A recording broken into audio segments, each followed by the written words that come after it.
प्रिय दोस्तों, आप सभी का स्वागत है। आइए आज हम संस्कृत के कुछ इम्पॉर्टेंट क्वेश्चन लेके आए हैं जो आपके सीयूटी एग्ज़ाम के लिए अति महत्वपूर्ण है। आइए चलते हैं, देखते हैं। ये हमारा मॉडल पेपर है सीयूटी यूजी संस्कृत के लिए। आइए हम 25 क्वेश्चन लेकर आए हैं। आप लोगों को पता चलेगा कि मॉडल पैटर्न क्या रहता है और हम लोगों को अपने सीयूटी एंट्रेंस एग्ज़ाम की तैयारी कैसे करनी चाहिए। तो आइए सर्वप्रथम हम चलते हैं, देखते हैं हमारा पहला प्रश्न क्या है। तो दोस्तों हमारा पहला प्रश्न है, लट लकार किस काल का बोधक है? क्या है? लट लकार किस काल का बोधक है? ऑप्शन नंबर ए भूतकाल, ऑप्शन नंबर बी वर्तमान काल और ऑप्शन नंबर सी भविष्यत काल और ऑप्शन नंबर डी इनमें से कोई नहीं। दोस्तों कमेंट बॉक्स में आप इसका उत्तर जरूर दें। दोस्तों आपका सही उत्तर होगा option number be the right answer, यानी कि लट लकार वर्तमान काल का बोधक है। ठीक है। तो उसके बाद दूसरे क्वेश्चन नंबर पे आते हैं कि शिवराज विजय विभक्ति में विभक्ति है, मतलब शिवराज जो विजय जो काव्य है उसमें कितने सर्ग या कितने अध्याय या कितने अंकों में विभाजित किया गया है, किसमें विभाजित किया गया है, अध्यायों में विभाजित किया गया है कि सर्गों में विभाजित किया गया है कि अंकों में विभाजित किया गया है, इसके बारे में चर्चा किया गया है। तो आप लोग बताइए इसे किसमें विभक्त किया गया यानी बांटा गया है। ठीक है। ऑप्शन नंबर ए अध्यायों में, ऑप्शन नंबर बी सर्गों में और ऑप्शन नंबर सी निश्वासों में, ऑप्शन नंबर डी अंकों में। दोस्तों इसका सही आंसर होगा option number C the right answer, निश्वासों में। ठीक है। उसके बाद हम आते हैं क्वेश्चन नंबर 3। क्वेश्चन नंबर 3 हमारा है कि ललित माधव लिखा है, किसने लिखा है यह है आपको बताना है। अगर आप इसका आंसर जानते हैं तो कमेंट बॉक्स में जल्दी से बताएं। 2024 यूजी एंट्रेंस एग्जाम के लिए। ठीक है। इसका ऑप्शन नंबर 1 है Rup Goswami, option number B Jaidev, option number C Rajshekhar और option number D Ashok Ghosh. जी हाँ दोस्तों, इसका सही आंसर होगा आप लोगों का रूप गोस्वामी ने। क्या होगा? ऑप्शन नंबर इधर राइट आंसर रूप गोस्वामी। ठीक है। उसके बाद हम लोग चलते हैं क्वेश्चन नंबर 4। क्वेश्चन नंबर 4 है हर्षचरित उच्छ्वासों में विभक्त है। हर्षचरित उच्छ्वासों में विभक्त है। Option number A 8, option number B 5, option number C 4, option number D 6। तो दोस्तों इसका सही आंसर होगा ऑप्शन नंबर ए इधर राइट आंसर, यानी कि हर्षचरित 8 उच्छ्वासों में बांटा गया है। उसके बाद हम चलते हैं क्वेश्चन नंबर 5। क्वेश्चन नंबर 5 है, हम लोग देखते हैं। क्वेश्चन नंबर 5 है हम लोगों का, प्रसन्न राघव में कितने अंक हैं? Option number 1 7, option number B 8, option number C 5, option number D 10। दोस्तों इसका सही आंसर होगा option number A the right answer 7 Raghav अंक, प्रसन्न राघव 7 अंकों में है। ठीक है। उसके बाद हम लोग चलते हैं क्वेश्चन नंबर 6। क्वेश्चन नंबर 6 हम लोगों का क्या है, आइए देखते हैं। हाँ, शक्तिभद्र नाटक है, किसका है यह आपको बताना है। तो शक्तिभद्र जो नाटक है, ऑप्शन नंबर ए आचार्य चूड़ामणि, option number D Udant Raghav. ठीक है, रुक जाइए एक मिनट, कुछ इसमें त्रुटियाँ हो रही हैं। हाँ सही है, हाँ उदांत राघव, ऑप्शन नंबर सी प्रसन्न राघव और ऑप्शन नंबर डी मालती माधव। तो दोस्तों इसका सही आंसर होगा, आइए हम चलते हैं आचार्य चूड़ामणि। ठीक है, चूड़ामणि इसका राइट आंसर है। उसके बाद हम लोग चलते हैं क्वेश्चन नंबर 7।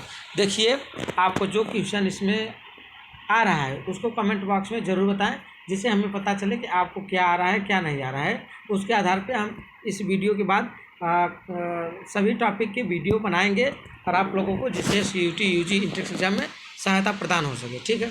उसके बाद हम लोग चलते हैं क्वेश्चन नंबर 8। क्वेश्चन नंबर 7 हमारा क्या है, यही चलते हैं।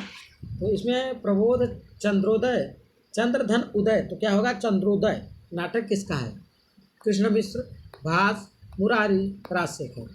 दोस्तों इसका सही आंसर होगा प्रबोध चंद्र उदय नाटक किसका है ना, यही बताना है। किसका होगा? Krishna Mishra, option number A the right answer. उसके बाद हम लोग चलते हैं क्वेश्चन नंबर 8।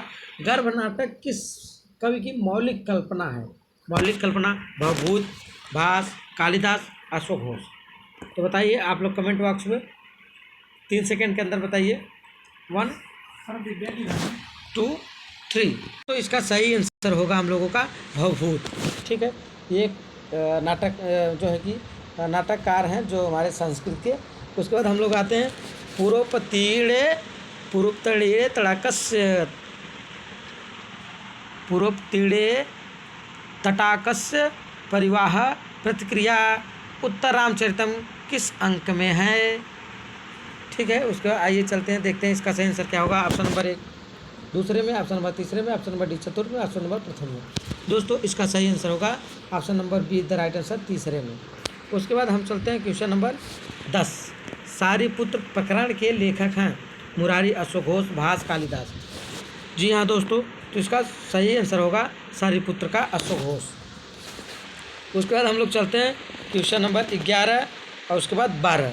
ठीक है, क्वेश्चन नंबर 11 है हम लोगों का, उत्तर रामचरित रामायण के किस कांड की कथा वर्णित है?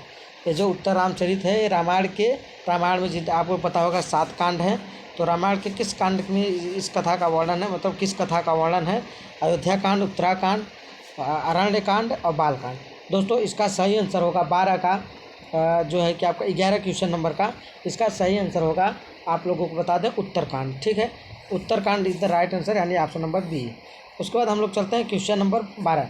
मालती माधव रूपक का कौन सा भेद है? नाटक का, प्रकरण का, भाव का, प्रहसन का। दोस्तों इसका सही आंसर होगा प्रकरण का। उसके बाद हम लोग चलते हैं क्वेश्चन नंबर 13। महावीर चरितम नाटक में राम के चरित्र का कौन सा भाग है? महावीर चरितम नाटक में राम के चरित्र का कौन सा भाग वर्णित है? ऑप्शन आपको दिखाते हैं, इसमें क्या क्या ऑप्शन है, उसके बाद हम लोग क्लियर करते हैं। हाँ, उत्तर भाग, पूर्व भाग, मध्य भाग, या इनमें से कोई नहीं। बताइए कमेंट बॉक्स में ज़रूर बताइए। दोस्तों इसका सही आंसर होगा option number be the right answer, यानी पूर्व भाग। क्या होगा इसका सही आंसर? इसका सही आंसर होगा पूर्व भाग। ठीक है, उसके बाद हम लोग चलते हैं, आप लोग धैर्य बनाइए रखिए। उसके बाद हम लोग चलते हैं, इसका सही आंसर क्या होगा? पूर्व भाग। उसके बाद हम लोग चलते हैं क्वेश्चन नंबर 14 पे। क्वेश्चन नंबर 14 हमारा क्या है, उसी पर हम लोग चलते हैं। आइए देखते हैं हम लोग क्वेश्चन नंबर 14 क्या है हम लोगों का, आइए देखते हैं। 14 में है हम लोगों के कथा मुक्तावली कृति है, किसका है? बिज्जिका, क्षमाराव, धनपाल, बाण। दोस्तों इसका सही आंसर होगा Kshamarao is the right answer. उसके बाद हम चलते हैं question number 15। Question number 15 Mandar Manjari के लेखक हैं। मंदार मंजरी के लेखक हैं कौन है? विश्वेश्वर पांडे, आचार्य विश्वेश्वर, बाणभट्ट या भास। तो दोस्तों इसका सही आंसर होगा Vishweshwar Pandey, option number A. उसके बाद हम चलते हैं भेड़ी संहार के नांदी पाठ में किसकी स्तुति की गई है? ब्रह्मा की, विष्णु की, शिव की या कृष्ण की। दोस्तों इसका सही आंसर होगा ब्रह्मा जी की, ऑप्शन नंबर ए। उसके बाद हम चलते हैं क्वेश्चन नंबर 17। 17 में क्या है आप लोग देखिए, मुद्रा राक्षस एक काव्य है, उसमें कितने अंक हैं ये आपको बताना है। तो मुद्रा राक्षस में कितने अंक है यही बताना है। इसमें 4 विकल्प दिए हैं, 4 विकल्प में से आपको सही उत्तर का चयन करना होगा। तो अगर आपको आ रहा है तो आप लोग कमेंट बॉक्स में ज़रूर बताएं। Option number A 5, option number B 6, option number C 7 और ऑप्शन नंबर डी 8। दोस्तों इसका सही आंसर क्या होगा कमेंट बॉक्स में ज़रूर बताइए। आइए चलते हैं। तो दोस्तों इसका सही आंसर होगा क्वेश्चन नंबर 7। उसके बाद हम चलते हैं क्वेश्चन नंबर 18 पे।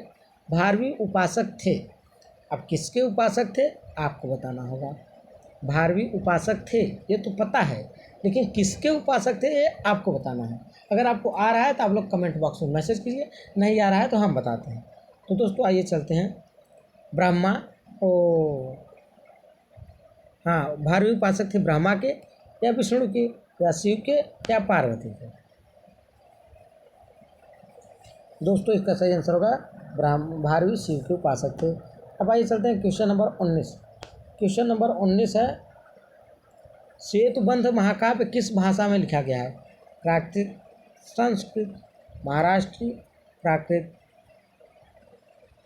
दोस्तों इसका सही आंसर होगा महाराष्ट्री प्राकृत।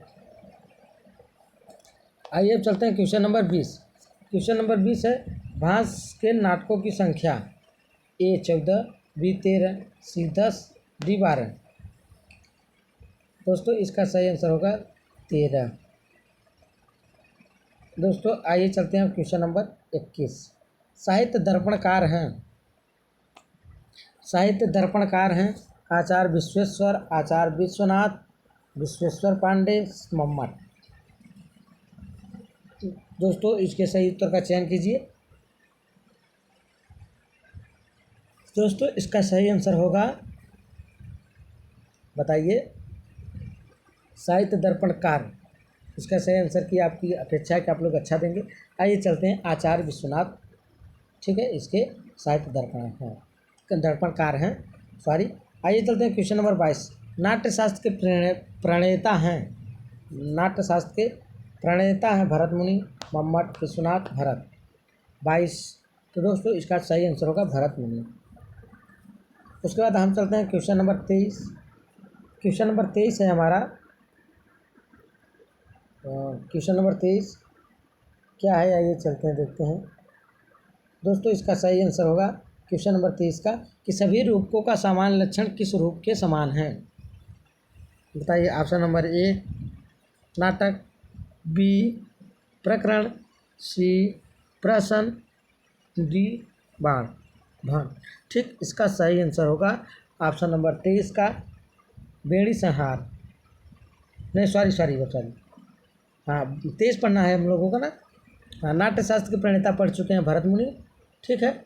उसके बाद हम लोग चलते हैं सभी रूपकों का सामान्य लक्षण किस रूप के समान है, तो ये है नाटक के समान, ठीक है।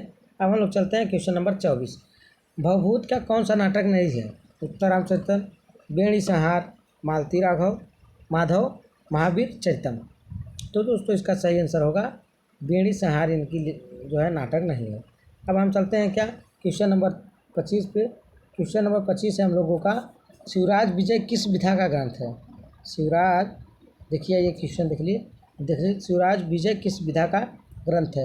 ऑप्शन नंबर 1 दिया है नाटक, ऑप्शन नंबर बी दिया है उपन्यास, ऑप्शन नंबर सी दिया है काव्य और ऑप्शन नंबर डी महाकाव्य।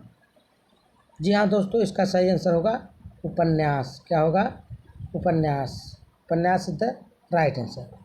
तो प्यारे दोस्तों, आपके ये रहे 25 क्वेश्चन। इसी प्रकार संस्कृत CUT UG यानी NTA द्वारा जो परीक्षा कराई जाती है उसमें इसी तरह के सवाल पूछे जाते हैं, जिसका सिलेबस आप लोगों को हमारे CUT UG वर्किंग क्लासेस के वीडियो पर आपके सिलेबस की वीडियो मिल जाएगी। आप जाकर वहाँ से देख सकते हैं और सिलेबस के हिसाब से ही तैयारी कीजिए। और एक क्लियर कोई बताने वाला नहीं है कि एग्जाम में क्या आएगा, क्योंकि सभी प्रश्न ऑब्जेक्टिव हैं, ठीक है। तो टाइम का काफ़ी मैनेजमेंट भी करना होगा आपको। आइए अब हम मिलते हैं अगले वीडियो में, ठीक है। धन्यवाद, जय हिंद प्यारे दोस्तों। हाँ, अगर हमारे चैनल को सब्सक्राइब ना किए हो तो सब्सक्राइब जरूर कीजिए और शेयर कीजिए।